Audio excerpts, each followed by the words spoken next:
Good morning and welcome to the DSR Daily. I'm your host for today, Riley Fessler, joined by Minna Stein.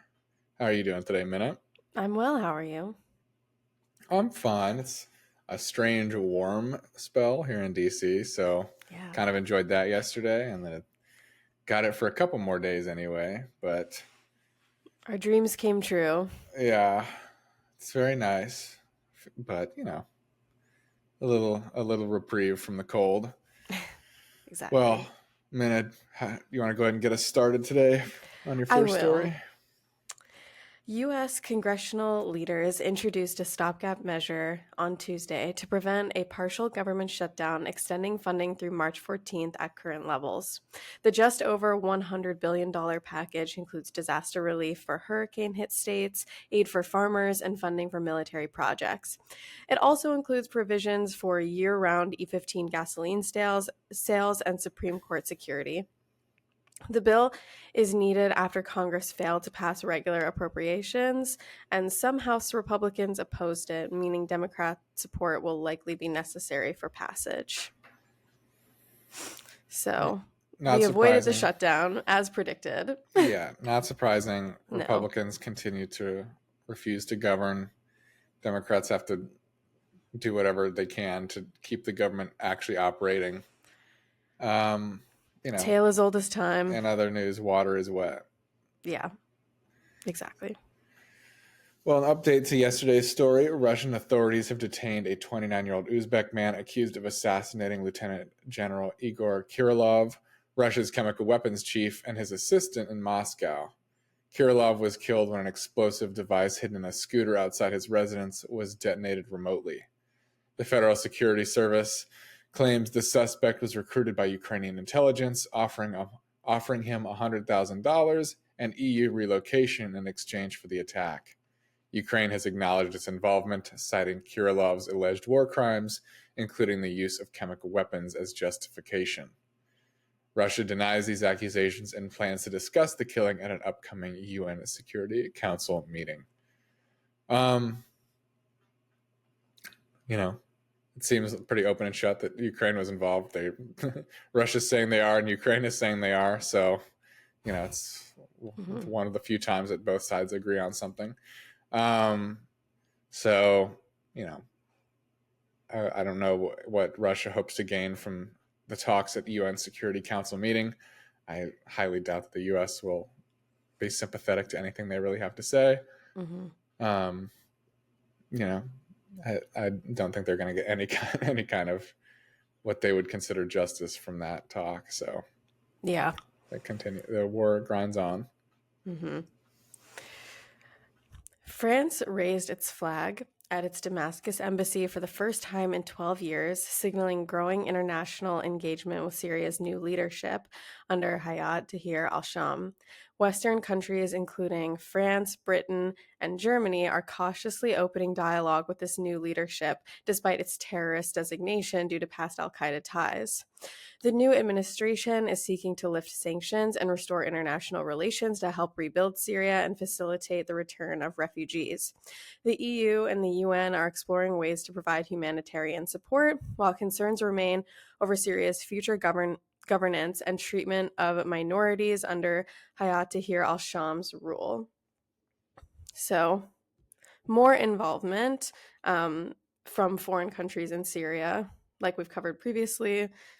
Definitely been involvement from the US and Iran and Israel, but now other countries having more of a positive reach out to Syria with this new leadership. Yeah, I mean, it's a positive development the first time in 12 years. I hope other countries follow suit. It's, any kind of return to normalization with Syria is a positive step for the region, for Syria, and for the world. So good that France has taken that step. And like I said, I hope more countries will follow. Yeah.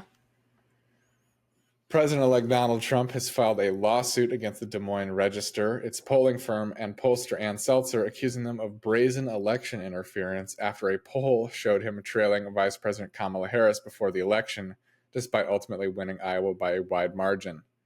This legal action is part of a broader strategy Trump has employed to challenge media outlets and political opponents often using lawsuits as a form of intimidation rather than to secure victories in court. Trump's legal actions and rhetoric, including his labeling of journalists as enemies of the people, signal an intensified effort to retaliate against perceived adversaries as he prepares to re-enter office, supported by a compliant Republican Party and a well-funded political apparatus. Critics argue these lawsuits aim to suppress press freedom and discourage scrutiny, reflecting Trump's ongoing grievances with those he believes wronged him. This is obviously bullshit. Releasing a poll is not election interference. It is worrisome, though. This is one of my complaints with our legal system, is that people can even file these bullshit lawsuits. In my humble opinion, as not even close to a legal expert, there should be some kind of filter to stop people from doing this bullshit, because this is a waste of everyone's time. It's a waste of court resources. It's a waste of the victims' resources. This should not be allowed to happen. I'm sorry. I don't know if that's a controversial take, but it's frequently used by those with wealth and power as a way to go after those with less. And it's just ridiculous. And it's, again, a tactic favored by Trump over years before he was even in politics. So it's not at all a surprise that he's using it again now that he was going back to the White House. And my bold prediction is that he will continue to do this.